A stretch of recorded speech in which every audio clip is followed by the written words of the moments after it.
আচ্ছা উনি কে? উনি আমার বড় আপা, সবার সামনে আসতে লজ্জা পায় তো, এই জন্য আসছে না। আচ্ছা বাসায় আজকে এত বড় একটা আয়োজন, আপনি এরকম পুরান শাড়ি পরে কেন আছেন? প্রথমে একটা নতুন শাড়ি পরছিলাম, মা বললো রান্না করতে হবে, তাই। গালে মশা বসছিল, এখানে এত মশা। বাবা কেমন দেখলি মেয়ে? সুন্দরী আছে তো, একটু অভাবী ফ্যামিলি। তার থেকে বড় কথা হচ্ছে মন মানসিকতা অনেক নিচু। আমার এই বিয়েতে মত নাই, বিয়ে করবে আরমান, ওর ডিসিশন। আমারও মত নাই, তোর চাচারও মত নাই। বাবা তোর তো বিয়ে দরকার, আমি তোর বিয়ে দিব, সুন্দর দেখে ভালো ঘর দেখে একটা মেয়ে দেখে বিয়ে দিব। বাবা এরকম হাবি যাবি মেয়ে আমি ঘরে তুলবো না। হাবি যাবি মেয়ে মানে কি? আমি রাস্তা খারাপ করতেছে না?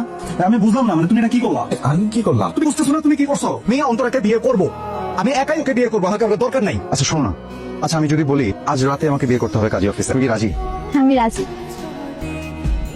আপনি আমাকে চিনতে পারেন না? আমি কবির, আরমানের ভাই। ও সরি, প্রথমে চিনতে পারিনি। অন্তরা কেমন আছে? মেনে নিচ্ছে সবাই? প্রথম দিনই মেনে নিছে, আর অন্তর ভালো আছে। আমার কথা বলে? ও বলে না তার কথা, আরমানের কাছে বলে টালে হয়তো। আচ্ছা আপনি এখানে কাদারিয়া কি করছেন? স্যান্ডেল ছিঁড়ে গেছে, হাঁটতে পারতেছিলাম। ও একজোড়া নতুন স্যান্ডেল কিনে নেন, আমি নিয়ে আসি, এক ধরে যাবো আর আসো। বাজেট নেই মাসে। কিসের বাজে? আমার বেতনে তো সংসার চলে, আপনি চাকরি করেন? তা স্কুলে পড়াই। আপনি কিছু মনে না করলে আমি আপনাকে একজোড়া স্যান্ডেল গিফট করি। আপনাকে অনেক ধন্যবাদ, কথা বলে খুব ভালো লাগলো। আই রিক্সা, হ্যাঁ বলছো তো, জিজ্ঞেস করছে তুমি ওনার কথা জিজ্ঞেস করো নাকি? আপনি কি বললেন? আমি সত্যি কথাই বলছি যে তুমি ওনার কথা একবারও জিজ্ঞেস করো না। আপনি এরকম কেন বলেন তো? আমি কেমন সত্যি কথা বললে কি দোষ হয়ে যায় নাকি? শুনো, সত্যি কথা যদি বলতো এদেশের মানুষ, তাহলে দেশের এই অবস্থা হতো।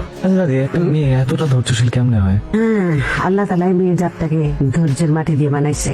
আচ্ছা দাদা ভাই এক কাজ করো না, আমাদের মায়ের খুব দেখতে মন চাইতেছে, কোন বাসায় আসতে। কতদিন ধরে বলতেছে একটা ইলিশ মাছ আন, সমস্ত শাক লতা পাতা দিয়ে ভাত খাইতে আর ভালো লাগতেছে না। খালি হুকুম করলে হয় না মা, ইলিশ মাছ খাইতে হলে ইলিশ মাছের মতো বেতন দরকার হয়। যে বেতন পাই সে দিয়ে কষ্ট করে সংসার চালে, রিক্সা ভাড়াটা পর্যন্ত থাকে না। প্রতিদিন একটা ছেঁড়া স্যান্ডেল পরে স্কুলে হেঁটে যাই। কই একটা বার তো বলো না যে মনির একজোড়া স্যান্ডেল কিনে নেয়।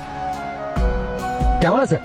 আজকে এত দেরি করলেন যে? আপনি আমার জন্য অপেক্ষা করছিলেন? হ্যাঁ, আমার জন্য অপেক্ষা কেন করছিলেন? আপনার সাথে কথা বলতে খুব ইচ্ছা করতেছিল। আচ্ছা মনিরা, আমি কি আপনাকে তুমি করে বলতে পারি? আমার মনে হয় আমি আপনার বয়সে বড়ই হব। আচ্ছা তোমার আমাকে কেমন লাগে? ভালো। ভালো লাগে? মানে আমি তোমার প্রিয়? তোমাকে না, মানে আমি কি বলে যে বুঝাবো যে তোমাকে আমার প্রথম দিন থেকে কতটা ভালো লেগে গেছে। মানে আমি সারাক্ষণ তোমার কথা ভাবি, সারাক্ষণ তোমাকে নিয়ে চিন্তা করি, সারাক্ষণ তোমার সাথে আমার কথা বলতে ইচ্ছে করে, সারাক্ষণ তোমাকে আমার দেখতে ইচ্ছে করে। মানে আমার তোমার প্রতি এত মায়া হয় জানো, মানে আমার বুকের ভিতরটা মনে হয় ভেঙে চুরমার হয়ে যাচ্ছে আমি তোমাকে দেখতে না পারলে। মানে আমার হুসেটা কি? কি হয়েছে আপনার? Sorry, I'm really sorry. Aunty আসসালামু আলাইকুম। ওয়ালাইকুম আসসালাম, কেমন আছো তুমি? তোরা কেমন আছে? আচ্ছা ভালো আন্টি, অনেক ভালো আছে। সেদিনের ঘটনার জন্য আমি খুবই দুঃখিত। কিসের কথা বলতেছো? না আন্টি কিছু না। আন্টি আপনি কি বাজার করতে আসছেন নাকি? না বাজার করতে আসছি, কিন্তু আয়সা কি লাভ, বড় মাছ তো আর কিনতে পারি না। কতদিন আগে একটা ইলিশ মাছ খাওয়ার ইচ্ছা হয়েছিল। বলছি তো বেতন পেলে কিনে দিব। আচ্ছা আন্টি আপনি কিছু মনে না করলে আমি আজকে ইলিশ মাছ কিনে দিই। অবশ্যই মনে করবো, আমি কার কাছে ধার নিই না। এত জামা কাপড় কার? কার আবার? আমাদের। ও শোনো, শুক্রবার দিন মা আসবে, মাকে শাড়ি দুটো দিয়ে দিবো, ঠিক আছে?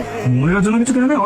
না আসলে আপার অন্যের পছন্দ করা জিনিস পছন্দ হয় না, এই সময় ভাবলাম কিনে শুধু শুধু টাকা নষ্ট করার কি দরকার। আপার ঢং তো আমার জানা আছে, তাই আর কিনে। তোমাদের সমস্যা কি তোরা? মনিরার কথা শুনে ধরা ধরে কেমন করো? হ্যাঁ সবসময় মনিরের সাথে কেন তুলনা করতে হবে? এটা তো ঠিক না। আমি তুলনা করছি না আরমান, আমি বোঝার চেষ্টা করতেছি যে মানে ওনার তো দুইটা মেয়ে, কার অবস্থান কোথায় সেটাই বোঝার চেষ্টা করছি। তা কি বুঝলে বাবা? তুই মনিরাকে আনে নাই কেন? আপা পছন্দ করে না। কোন সব? এই যে এই বেড়াতে আসা, এত রকম খাওয়া দাওয়া, এগুলি মনিরা পছন্দ করে না তো। আচ্ছা খাবার তো অনেক আছে, মনিরার জন্য প্যাক করে পাঠিয়ে দিও অন্তরা। আপা এসব খেতে পারে না, গ্যাস্ট্রিকের সমস্যা আছে তো। কোথায় নিয়ে যাচ্ছি? মনিরার জন্য নিয়ে যাচ্ছি, কারো কোনো সমস্যা? কোনো সমস্যা নেই, আসলে আবার সাথে করে নিয়ে আসি ভালো হতো। আচ্ছা তোমার কি আমার জন্য মায়া হয় না? বলো না, কেন জোর করতেছেন? বলো না প্লিজ। মায়া হয়, কেন হয় জানেন? কেউ একজন আমার জন্য এত করতেছে, এত ভাবতেছে, তাই মায়া হয়। তোমার জন্য খাবার নিয়ে আসছি, বাসায় অনেক ভালো ভালো রান্না হচ্ছিল, তাই ভাবতেছিলাম যে তোমার জন্য একটু নিয়ে আসি। ঘটনা শুনছো নাকি? কি মনির আপা আমাদের বাসায় আসলে এটা? ও তুমি জানো তাহলে? আমি ভাবলাম কিছু বলতেছো না, জানো নাকি জানো না। আপনারা সবাই এত ভালো, এই বাড়িতে না আসলে জানতামই না। মানে কি অন্তরা তোমাকে আমাদের কথা বলেনি? বলছে বলছে, অন্তরা তো সব সময় বলে, সব সময় সবার কথাই বলে। আপা আপনার কানের দুল যেটা দেখতেছিলাম খুব সুন্দর, কত টাকা দাম? কতখানি সোনা এখানে? এইটা অন্তরা শ্বশুর গতবার আসার সময় নিয়ে আসছিল, আমি বলতে পারবো না আপা। আমার কানের দুলটা পাচ্ছি না, ড্রেসিং টেবিলের উপর ছিল। ইচ্ছায় পড়ছে হয়তো, আমি কে খুঁজে দিচ্ছি। আমি সব জায়গায় খুঁজছি, কোথাও পাইনি। আপনার মনে হয় মনটা এখনো খারাপ না? মন খারাপ করেন না আপা, এক জোড়া দুল হারাইছে তো কি হয়েছে, আরো হাজার জোড়া দুল আসবে। না আসলে এই বাড়িতে এরকম তো কখনো হয়নি। এমন একটা দিনে ঘটনাটা ঘটলো, আমার তো খুবই খারাপ লাগতেছে। কোনো সমস্যা নাই, আমাদের সাথে তো একটাই ব্যাগ, ব্যাগটা যদি খুলে দেখা দিতে পারি তাহলে মনে করেন আপনারাও সবাই ক্লিয়ার থাকলেন, আমার মনেও শান্তি পাইলাম। ধন্যবাদ, থাক। মনিরা সে কি করছিস? এটা তো আমার দুলটা। না